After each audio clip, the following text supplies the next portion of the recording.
El sol del mediodía caía implacable sobre la base militar de Fort Bragg, Carolina del Norte. El sargento Miguel Rodríguez caminaba con paso firme hacia las oficinas administrativas, llevando en su mano derecha los papeles que sellarían su destino. Después de 8 años de servicio impecable en el ejército de los Estados Unidos, había recibido la notificación más devastadora de su carrera. Debía abandonar la base de forma inmediata. La orden había llegado esa mañana temprano, cuando Miguel se preparaba para otra jornada de entrenamiento con su unidad.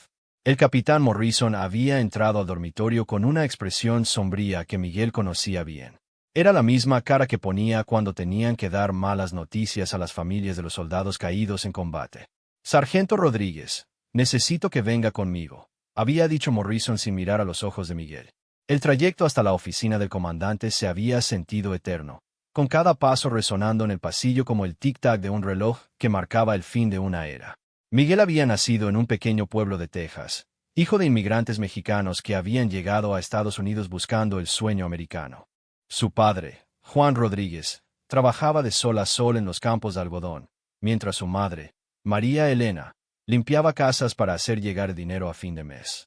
Para ellos, que su hijo se alistara en el ejército había sido motivo de orgullo infinito.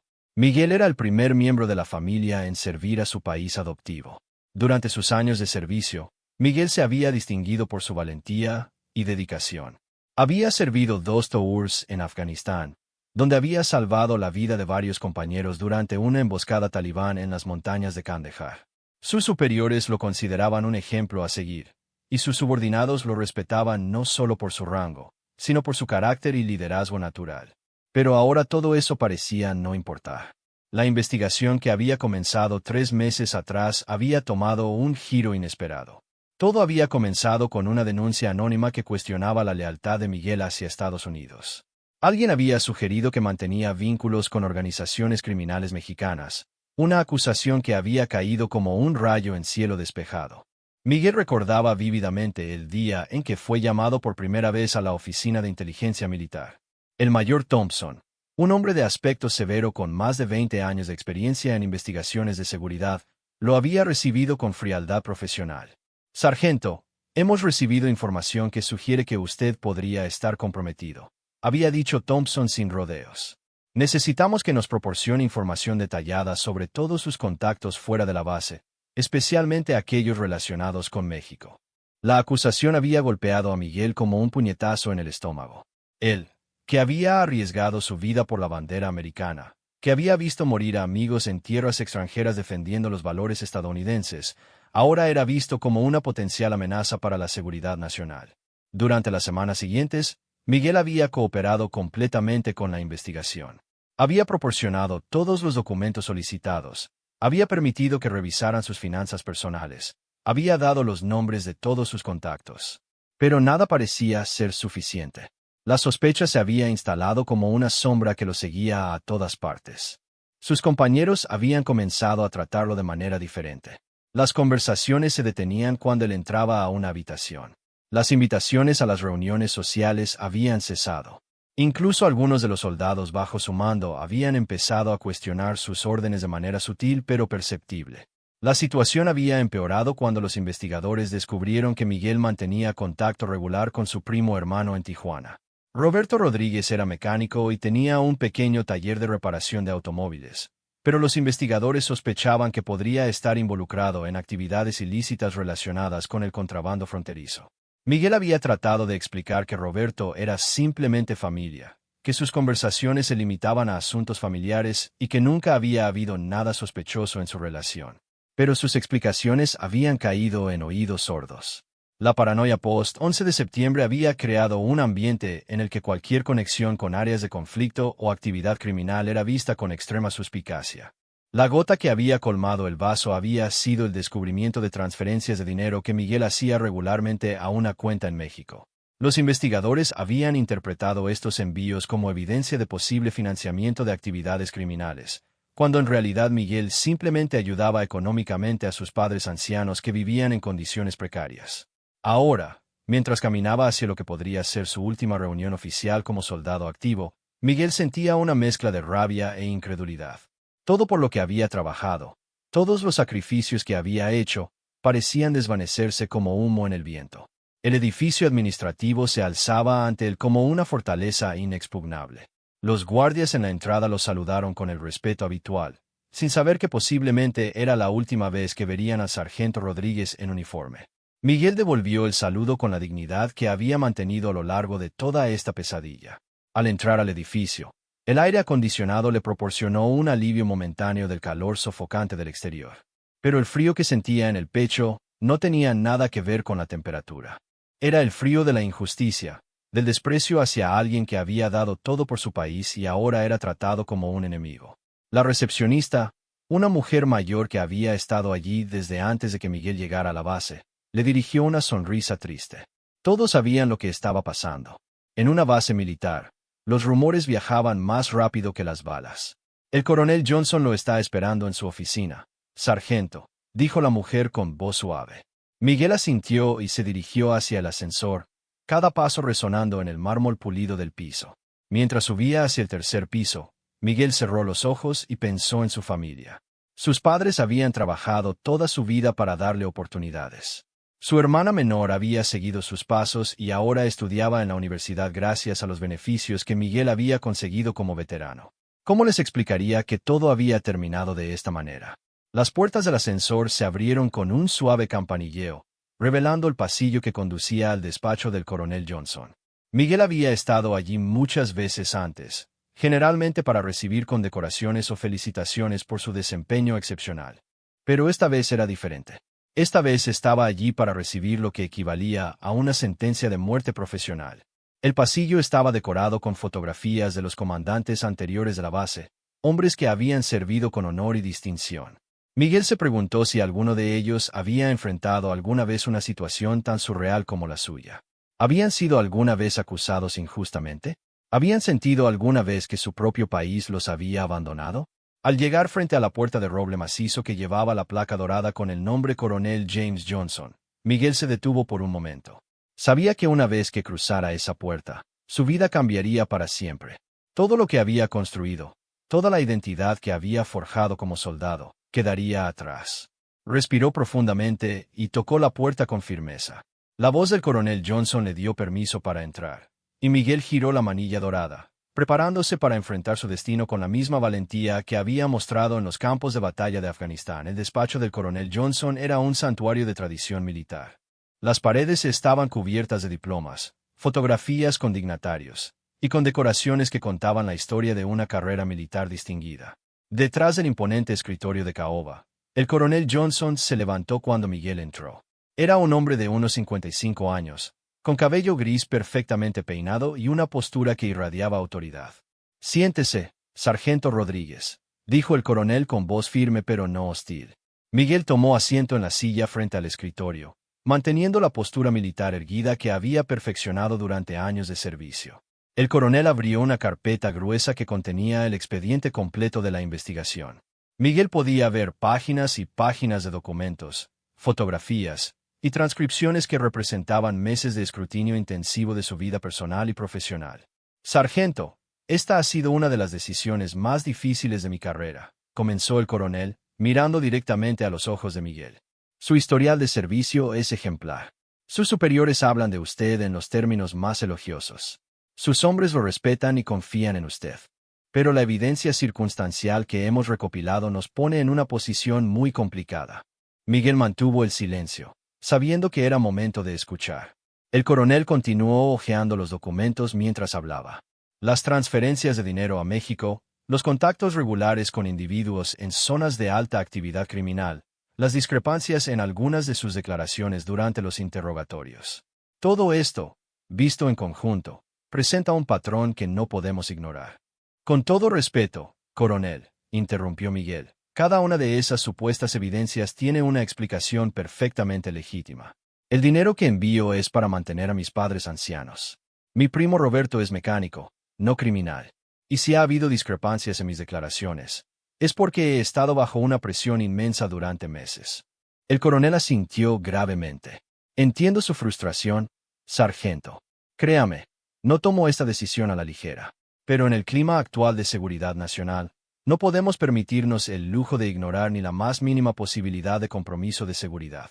Miguel sintió que la rabia comenzaba a bullir en su interior, pero mantuvo la compostura.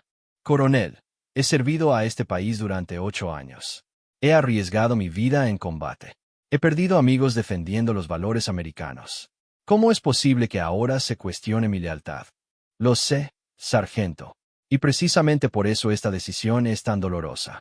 Pero debo pensar en la seguridad de toda la base, de todos los hombres y mujeres que sirven aquí. El coronel cerró la carpeta y se reclinó en su silla. La decisión está tomada. Debe abandonar la base inmediatamente. Sus efectos personales serán empacados y enviados a la dirección que proporcione. Su licencia honorable será procesada, pero habrá una nota en su expediente sobre las circunstancias de su separación del servicio. Miguel sintió como si le hubieran quitado el aire de los pulmones. Una licencia honorable con anotaciones significaba que, aunque técnicamente no era una baja deshonrosa, cualquier empleador futuro que revisara su historial militar vería las marcas rojas que cuestionaban su confiabilidad. Eso es todo, coronel. 8 años de servicio leal se reducen a esto. El coronel Johnson se puso de pie, indicando que la reunión había terminado. Lo siento, sargento. Realmente lo siento. Espero que algún día pueda entender que esta decisión se tomó pensando en el bien mayor. Miguel se levantó lentamente, sintiéndose como si llevara el peso del mundo sobre los hombros. Hizo el saludo militar final, sabiendo que era la última vez que lo haría como soldado activo del ejército de los Estados Unidos. Permiso para retirarme, coronel. Concerto, sargento. Y Miguel. El uso de su nombre de pila por primera vez en la conversación hizo que Miguel se detuviera en la puerta. Buena suerte. Miguel salió del despacho sintiéndose como un hombre derrotado. El pasillo que había recorrido miles de veces ahora se sentía extraño, como si ya no perteneciera a ese mundo.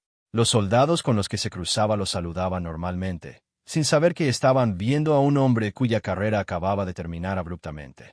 Cuando llegó a su dormitorio, encontró que varios de sus compañeros estaban allí esperándolo. El sargento primero Williams, con quien había servido en Afganistán, fue el primero en hablar. Miguel, hermano, esto es una mierda total. Todos sabemos que eres uno de los mejores soldados que hemos tenido aquí. Los otros asintieron en acuerdo. El cabo García, un joven de origen puertorriqueño que Miguel había tomado bajo su protección, tenía lágrimas en los ojos. Sargento, esto no está bien. Usted me salvó el pellejo en más de una ocasión. Usted es la razón por la que muchos de nosotros seguimos vivos. Miguel sintió una mezcla de gratitud y tristeza al ver el apoyo de sus compañeros. Durante los últimos meses, había comenzado a sentirse aislado y cuestionado, pero ahora se daba cuenta de que los hombres que realmente lo conocían nunca habían dudado de él. Escúchenme, todos, dijo Miguel con voz firme. Lo que está pasando es injusto, pero no quiero que esto los afecte a ustedes. Sigan haciendo su trabajo, sigan sirviendo con honor. Este país merece soldados como ustedes, sin importar lo que me esté pasando a mí. Los siguientes minutos fueron una mezcla de abrazos, promesas de mantenerse en contacto, y palabras de apoyo. Pero Miguel sabía que una vez que saliera por las puertas de la base, muchas de esas promesas se desvanecerían. La vida militar continuaría sin él, y eventualmente sería solo un recuerdo para la mayoría. Empacó sus pocas pertenencias personales en una bolsa de lona verde. Sus uniformes se quedarían atrás, ya no los necesitaría. Las fotografías con sus compañeros de servicio, las cartas de sus padres, un pequeño crucifijo que su madre le había dado antes de su primer despliegue, todo cabía en esa bolsa que representaba 8 años de su vida. Cuando terminó de empacar, Miguel caminó hacia la ventana y miró hacia el campo de entrenamiento donde había pasado tantas horas perfeccionando sus habilidades y las de sus subordinados. Los soldados seguían entrenando, corriendo, preparándose para misiones futuras. La maquinaria del ejército continuaba funcionando sin él. Se dirigió hacia la salida de la base por última vez, cargando su bolsa al hombro. En la puerta principal, el guardia de seguridad, un veterano de Vietnam llamado Johnson, lo detuvo. Sargento, me enteré de lo que pasó. Es una verdadera lástima. Usted es uno de los buenos. Miguel le dio la mano al viejo veterano. Gracias, Johnson. Cuide de los muchachos. Siempre lo hago, sargento. Siempre lo hago. Miguel mostró sus papeles de salida y caminó hacia las puertas de la base. Cada paso se sentía como una eternidad. Cuando finalmente cruzó la línea que separaba la base del mundo civil, se detuvo y se giró para mirar una última vez el lugar que había sido su hogar durante tantos años. El sol comenzaba a ponerse en el horizonte, pintando el cielo de tonos naranjas y rojos. En la distancia, podía escuchar el sonido de los tambores del regimiento practicando para la ceremonia de la bandera del día siguiente. Era un sonido que había escuchado miles de veces, pero ahora tenía un significado diferente. Era el sonido de un mundo al que ya no pertenecía. Miguel comenzó a caminar por la carretera que se alejaba de la base, sin saber realmente hacia dónde se dirigía. Su auto estaba en el estacionamiento de visitantes, donde lo había dejado esa mañana cuando aún era un soldado activo. Ahora era solo un veterano más, uno con una nube de sospechas sobre su cabeza. Mientras caminaba, reflexionó sobre todo lo que había perdido en un solo día. No solo su carrera, sino su identidad, su propósito, su lugar en el mundo. El ejército había sido más que un trabajo para él. Había sido su familia, su hogar, su razón de ser. Y ahora todo eso había desaparecido por sospechas infundadas y paranoia institucional. Pero Miguel no era un hombre que se rendía fácilmente.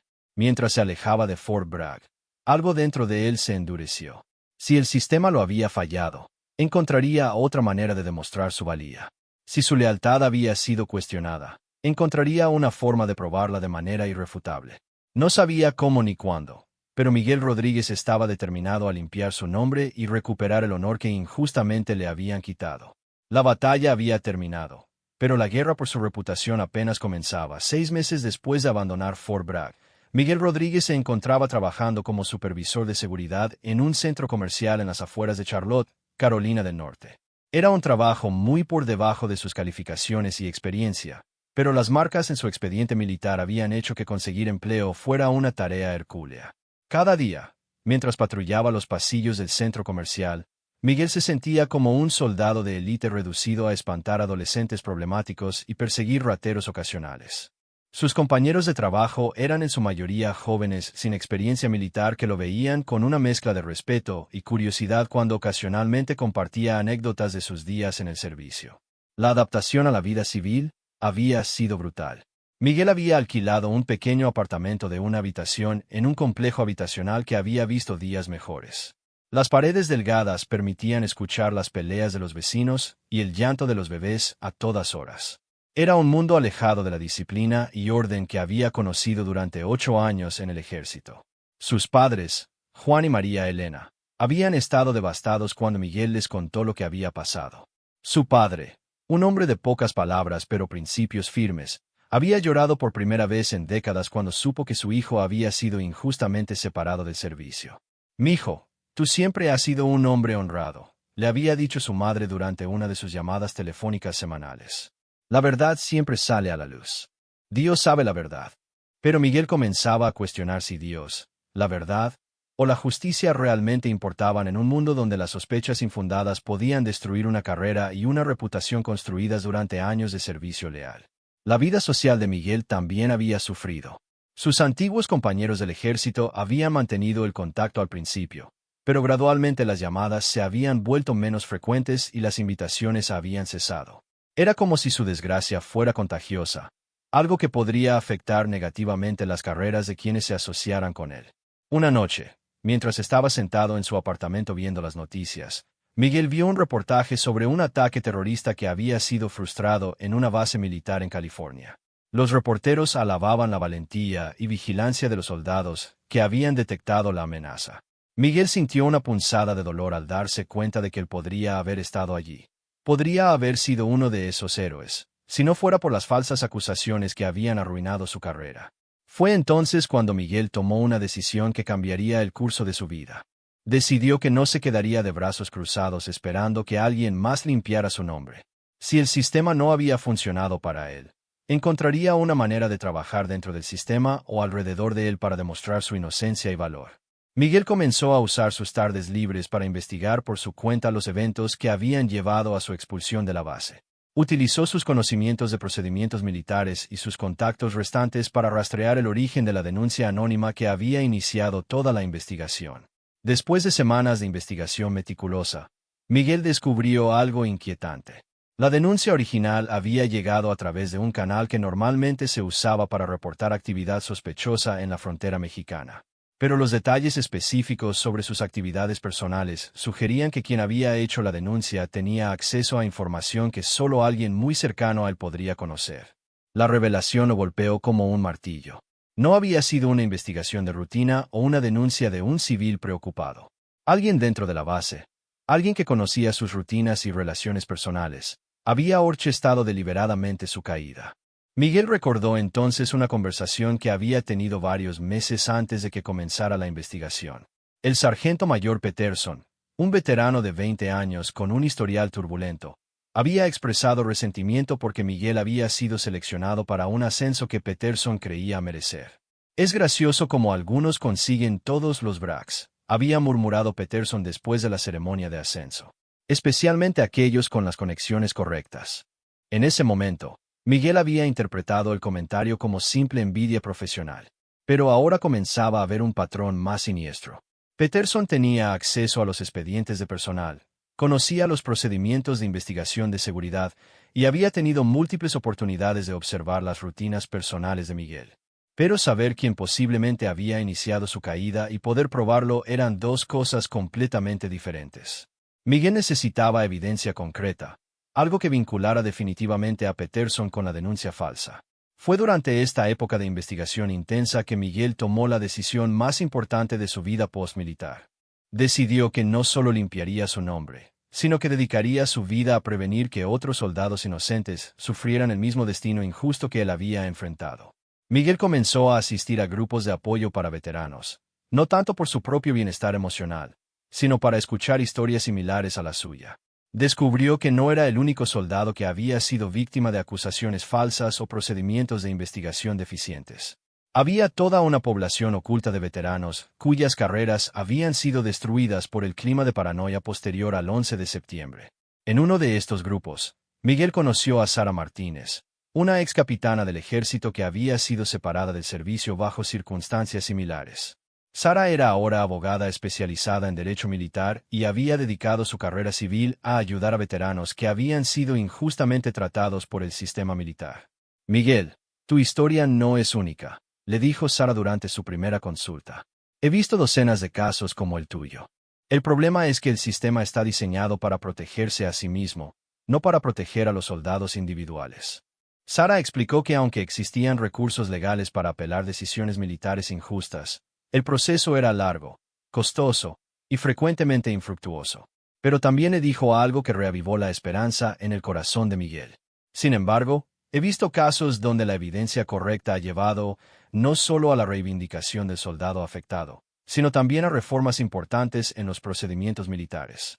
Miguel decidió trabajar con Sara para construir un caso formal que no solo limpiaría su nombre, sino que también expondría las fallas sistemáticas que habían permitido que su injusticia ocurriera. Sabía que sería una batalla larga y difícil, pero por primera vez en meses, sintió que tenía un propósito claro y una dirección hacia adelante. Mientras tanto, Miguel continuó trabajando en el centro comercial, pero ahora cada día tenía un significado diferente. Ya no era simplemente un ex soldado luchando por sobrevivir en el mundo civil. Era un hombre en una misión, determinado a desenmascarar la verdad y asegurar que la justicia prevaleciera. Sus tardes las dedicaba a trabajar con Sara, recopilando documentos, organizando testimonios, y construyendo meticulosamente el caso que esperaban presentar ante las autoridades militares apropiadas. Era un trabajo tedioso y frecuentemente desalentador, pero Miguel había aprendido en el ejército que las victorias más importantes se ganaban a través de la persistencia y la preparación meticulosa. Una noche, mientras revisaba documentos en su apartamento, Miguel recibió una llamada inesperada. Era el sargento primero Williams, su antiguo compañero de Fort Bragg. Miguel, hermano, necesito hablar contigo sobre algo importante. No puedo decirlo por teléfono, pero creo que tengo información que te va a interesar mucho. El corazón de Miguel comenzó a latir más rápido. Después de meses de investigación por su cuenta, finalmente parecía que iba a conseguir la ayuda que necesitaba desde adentro del sistema militar. Williams, ¿de qué se trata? Solo puedo decir que algunas cosas que pasaron después de que te fuiste no tienen sentido. Peterson ha estado actuando extraño, y algunos de los muchachos han empezado a hacer preguntas. ¿Puedes venir a Charlotte este fin de semana? Podemos encontrarnos en un lugar neutral. Miguel sintió una mezcla de excitación y cautela. Después de meses de sentirse como si estuviera luchando solo contra un sistema inmutable, finalmente parecía que iba a tener aliados en su búsqueda de la verdad.